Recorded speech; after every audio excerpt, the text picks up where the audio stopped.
வணக்கம்.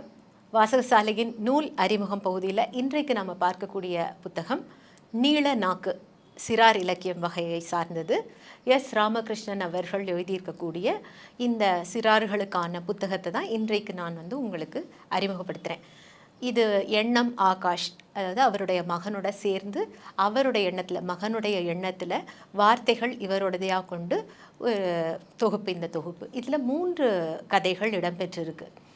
இந்த 3 கதைகள்லையுமே ஒரு மாரல் அப்படிங்கிறத சொல்கிற மாதிரி அந்த கதைகளில் ஒரு ஒரு கஷ்டப்படுற அல்லது ஒரு சோம்பேறியை எப்படி சுறுசுறுப்பாக மாற்றுறது அப்படிங்கிற மாதிரி ஒரு கதை எல்லா குழந்தைங்களும் இல்லை எல்லாருமே உதாசீனப்படுத்துகிற ஒரு உயிரை எப்படி இன்னொரு உயிர் பார்க்குது அப்படிங்கிறதும், அது எப்படி சந்தோஷம் அடையுது அப்படிங்கிறதையும் சொல்கிற மாதிரியான ஒரு கதை. இன்னொன்று என்னென்னா, ஹெல்ப் பண்ணணும், ஒருத்தவங்களுக்கு கஷ்டப்படுறவங்களுக்கு நம்ம உதவி பண்ணோன்னா நமக்கான அங்கீகாரம் எப்படி கிடைக்கும். இப்படி இந்த கதையில், இந்த தொகுப்பில் 3 கதைகள் இடம்பெற்றிருக்கு. முதல் கதை அப்படின்னு எடுத்துக்கிட்டோம்னா மொய் அப்படின்னு பேர்.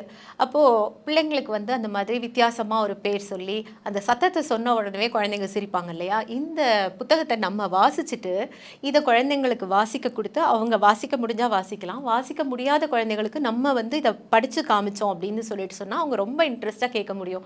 ஏன்னா இந்த மாதிரி வித்தியாசமான ஒரு பேர், நம்ம ஒரு நாய் அப்படின்னு எடுத்துக்கிட்டோம்னா ஜிம்மி, ஜாக்கி இப்படியெல்லாம் பேரெல்லாம் பொதுவாக வச்சிட்ருக்கிறது போக, மொய் அப்படின்னு ஒரு பேர். அதுவும் எதுக்கு அப்படின்னா ஒரு ஓணானுக்கு, அந்த ஓணானுக்கு தான் அழகாகவே இல்லைன்னு இருக்கும்.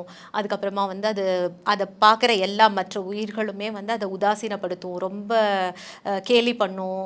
அதை நீ பறக்க லாய்க்கில்லை, நீ இதுக்கு லாய்க்கில்லை, அதுக்கு லாய்க்கில்லை, எல்லாமே லாய்க்கில்லைன்னு சொல்லும்போது ஒரு கட்டத்தில் அது சோகமாக உட்காந்துருக்கும் போது ஒரு பெண் வரைகிறதுக்கு வருவா.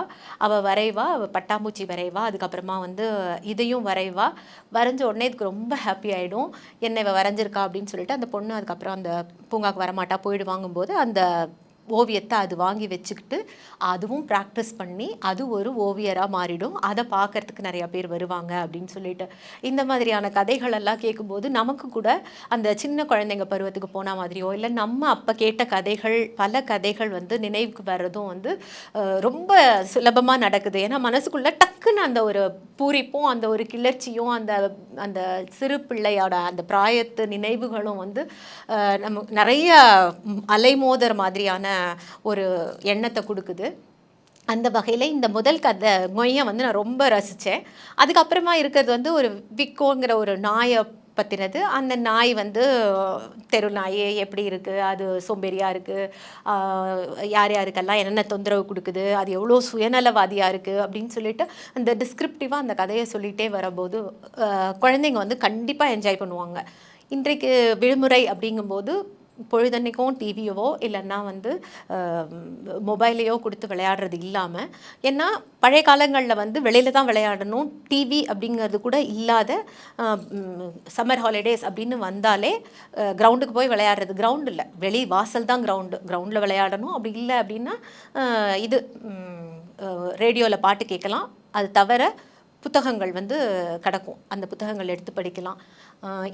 அன்றைக்கு காலகட்டத்தில் சிறுவர் மல்லர் அப்படின்னு வந்த அம்புலி மாமா, சந்தா மாமா, இந்த புத்தகங்களை தாண்டி, பாலமித்ரா இப்படியான புத்தகங்களை தாண்டி கல்கி, குமுதம், ஆனந்த விகடன் இதெல்லாமே படிக்கிறது தடை செய்யப்பட்டதாக அந்த காலகட்டத்தில் 5ஆம் கிளாஸ் எல்லாம் படிக்கும்போது, 5-6 கிளாஸ் படிக்கும்போது அதை படிக்கவே விட மாட்டாங்க, திருட்டுத்தனமாக படிக்கிற மாதிரியான ஒரு நிலைமை இருந்தது. இன்றைக்கு குழந்தைகளுக்கான புத்தகங்கள் அப்படின்னுட்டு நிறைய புத்தகங்கள் வருது, நமக்கு நிறைய தெரியாமல் இருக்குது. இப்படியான ஒரு பாப்புலரான ஒரு ரைட்டர் அவர் குழந்தைங்களுக்கு எழுதியிருக்காரு அப்படிங்கிறது.